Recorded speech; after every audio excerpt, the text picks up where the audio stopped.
देखिए, एक आंसर लिखने का सबका अपना तरीका होता है, बट मेरे गुरु ने जो बताया मुझे, वो मैं 5 स्टेप्स आपके साथ शेयर करने जा रहा हूँ कि किस तरीके से आपको अपने सेमेस्टर एग्ज़ाम्स में, या फिर मैं कह सकता हूँ कि आप अपने अगर किसी ऐसे एग्ज़ाम में बैठ रहे हो जहाँ पे आपको डिटेल में एग्ज़ाम लिखना है, तो किस तरीके से आपकी अप्रोच होनी चाहिए या आपके सेमेस्टर एग्ज़ाम्स में क्या अप्रोच होनी चाहिए, 5 स्टेप्स में मैं आपको बताने वाला हूँ। इसलिए वीडियो को लास्ट तक देखिएगा ताकि आपको चीज़ें क्लियर हो जाएं। आई होप कि ये वीडियो आपके लिए यूज़फुल होगी और आपको मदद करेगी आंसर लिखने में। तो फैमिली में करना है तो फैमिली को आप सपोर्ट कर सकते हो, सब्सक्राइब करके बेल बटन ज़रूर दबा दीजिए, जिससे आने वाले दिनों में आपको सभी अपडेट्स टाइम टू टाइम मिलते रहेंगे। तो चलिए डिस्कस करते हैं। सबसे पहले क्या है यार, देखो, पढ़ना तो आपको पड़ेगा ही, राइट।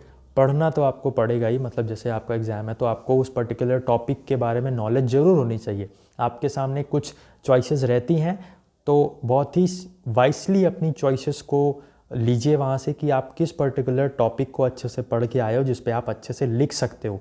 तो सिलेक्शन भी आपको वहाँ पे करना पड़ेगा क्वेश्चंस का कि किस टॉपिक पर या किस क्वेश्चन पे आपको जो है आंसर राइट करना है सबसे पहले, क्योंकि उसकी नॉलेज अगर आपको होगी तभी आपको ये जो स्टेप्स मैं बता रहा हूँ आगे वो यहाँ पे फॉलो अप आप कर पाओगे। देखिए, यूनिवर्सल मेथड है, आप किसी भी स्ट्रीम्स से हो, इस तरीके का जो आपका ये जो स्टेप्स हैं आपको ऐसे लिखना चाहिए। सबसे पहले आपसे कुछ भी पूछा जा रहा है तो उसकी आपको हिस्ट्री ज़रूर बतानी चाहिए थोड़ी सी, कि कब से वो टॉपिक चर्चा में आया, कौन सा पर्टिकुलर पर्सन था जिसके बेसिस पर वो टॉपिक चर्चा में आया, ठीक है। या जैसे हम बात कर लेते हैं, मैं एक सोशल साइंस का टॉपिक कॉन्स्टिट्यूशन ले लेता हूँ। तो कॉन्स्टिट्यूशन की जैसे बात करें तो कब कॉन्स्टिट्यूशन की बात सामने आई और क्यों सामने आई। इंडियंस का वहाँ पे मैनिपुलेशंस हो रहा था, एक्सप्लॉइटेशन हो रहा था, उनको बराबरी का दर्जा नहीं मिल रहा था, या क्या चीज़ें हो रही थी कि जब कॉन्स्टिट्यूशन की बात सामने आई, कैसे कैसे थोड़ा सा आपको मतलब जो है हिस्ट्री से शुरुआत करनी है, ठीक है। उसके बाद कैसे उसका इवोल्यूशन हुआ, जैसे कॉन्स्टिट्यूशन की मैंने बात कही तो आपने कहा कि हाँ ठीक है वहाँ पे एक्सप्लॉइटेशन बहुत था, तो फिर इंडियंस जो है जागे कि नहीं, हमको अपना देश का कॉन्स्टिट्यूशन चाहिए कि हम अपनी तरीके से गवर्न करेंगे अपनी कंट्री को और उसके मेंबर्स को, अपनी पब्लिक को एक्सप्लॉइटेशन नहीं होने देंगे, ठीक है। और हम भी हायर ऑफिशियल्स तक जाएंगे और हाई पोस्ट पे भी जाएंगे, हाई चार्ज हम लेंगे और वहाँ पे अपनी कंट्री के लिए काम करेंगे, अपनी कंट्री के डेवलपमेंट के लिए काम करेंगे, ठीक है। तो फिर उसके बाद इवोल्यूशन कैसे हुआ कि कॉन्स्टिट्यूशन में धीरे धीरे हर एक तबके को जोड़ा गया, मतलब एससी के लिए रूल्स आए, ठीक है, रिजर्वेशन आया, एसटी के लिए रिजर्वेशन रूल आया, ओबीसी के लिए आया, महिलाओं के लिए आया, बच्चों की पढ़ाई के लिए आया, खाना पीना के लिए आया, डिस्क्रिमिनेशन जो होता है वो आया। तो धीरे धीरे उसमें फिर 395 आर्टिकल्स पहले थे, ठीक है। थोड़ा सा बोरियत आपको लग रहा होगा बट समझाने की कोशिश कर रहा हूँ, इसीलिए थोड़ा सा डिटेल में बता रहा हूँ। 395 आर्टिकल्स थे पहले और फिर उसमें अमेंडमेंट का प्रोसेस से आप जो है उसमें चीज़ें जोड़ सकते हो। तो धीरे धीरे और हमने जब टाइम पास हुआ तो हमको पता चला नहीं कि ये कमी है, तो फिर वो हमने कमी को अमेंडमेंट से ऐड किया। तो इस तरीके से इवोल्यूशन होता गया और वो जो हमारा कॉन्स्टिट्यूशन है डेवलप होता गया, और अब एक ऐसी स्टेज है कि जहाँ पे हमने ऑलमोस्ट सब चीज़ों को कवर कर रखा है जिससे किसी भी पर्सन का एक्सप्लॉइटेशन ना हो सके, चाहे वो लेबर क्लास हो चाहे वो रिच पीपल हो, ठीक है। दबाव सब पर है और लॉ सबके लिए एक है, ठीक है।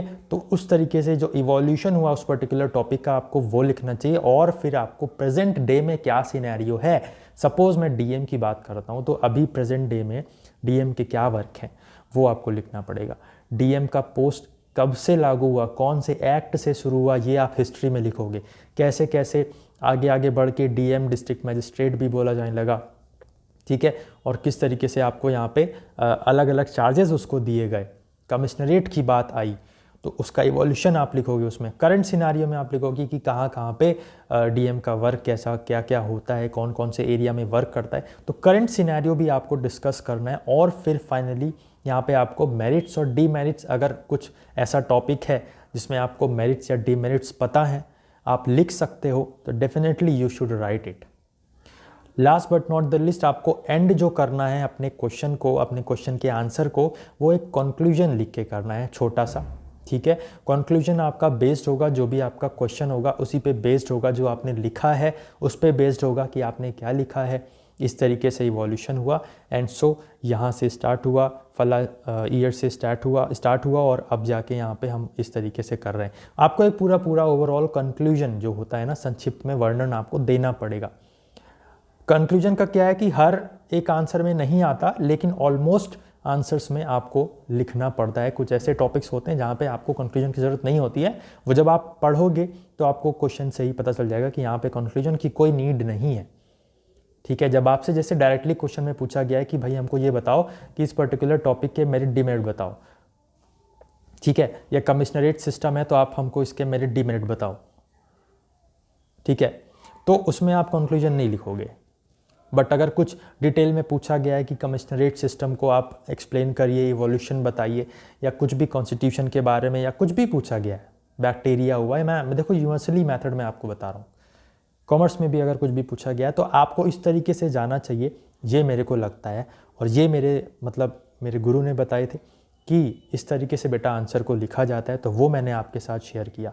आई होप आपको कुछ ना कुछ तो यहाँ से इस वीडियो से सीखने को ज़रूर मिला होगा। बहुत ही कॉमन से बट इम्पॉर्टेंट चीज़ें हैं, अगर आप इस पर वर्क करोगे, अपना आंसर इस तरीके से बनाओगे, डेफिनेटली आपको एक अच्छा स्कोर देखने को ज़रूर मिलेगा। आशा करता हूँ आपको वीडियो पसंद आई होगी। अगर वीडियो पसंद आई है तो अपना लाइक करके हमें ज़रूर बताएं, और कमेंट बॉक्स में भी कमेंट करके आपकी क्या स्ट्रैटेजी रहती है एक आंसर को लिखने में, वो भी हमारे साथ ज़रूर शेयर करें, ताकि और स्टूडेंट्स को भी अच्छा बेनिफिट उससे मिल पाए। और जो सबसे यूनिक या अच्छी स्ट्रैटेजी शेयर करेगा, मैं नेक्स्ट वीडियो आपकी ही स्ट्रैटेजी को शेयर करके बना दूंगा। Okay, so do mention your strategy in our comments. और फैमिली में नहीं तो फैमिली को आप सब्सक्राइब करके अपना प्यार दिखा सकते हो, अपना सपोर्ट दिखा सकते हो अपने इस भाई को, और सब्सक्राइब करके बेल बटन दबा सकते हो, जिससे आने वाले दिनों में भी हम आपको इसी तरीके की इन्फॉर्मेटिव वीडियो लाएंगे जो कि आपके करियर में आपको हेल्प करेंगी। यहाँ ही नहीं, इसके बाद भी जब आप आगे कॉम्पिटिटिव एग्जाम्स में बैठोगे, वहाँ पे भी आपको चीज़ें काम आएंगी। कुछ इस तरीके से हम आपको अपडेट्स देते रहेंगे। फिलहाल के लिए बस इतना ही, मिलते हैं नेक्स्ट वीडियो में। टिल देन अपना ख्याल रखिए, अपने घर वालों को ख्याल रखिए, और जो हमने 5 स्टेप्स आपके साथ डिस्कस किए हैं उस पर एक बार नज़र ज़रूर बनाइएगा, अपना ध्यान ज़रूर ले जाइएगा, और उस तरीके से आंसर को लिखने की कोशिश करिएगा। लिखने से पहले आप उस तरीके से आंसर को पढ़ने की कोशिश करिएगा, उस पर्टिकुलर टॉपिक को उस तरीके से पढ़ने की कोशिश करिएगा। जय हिंद, जय भारत।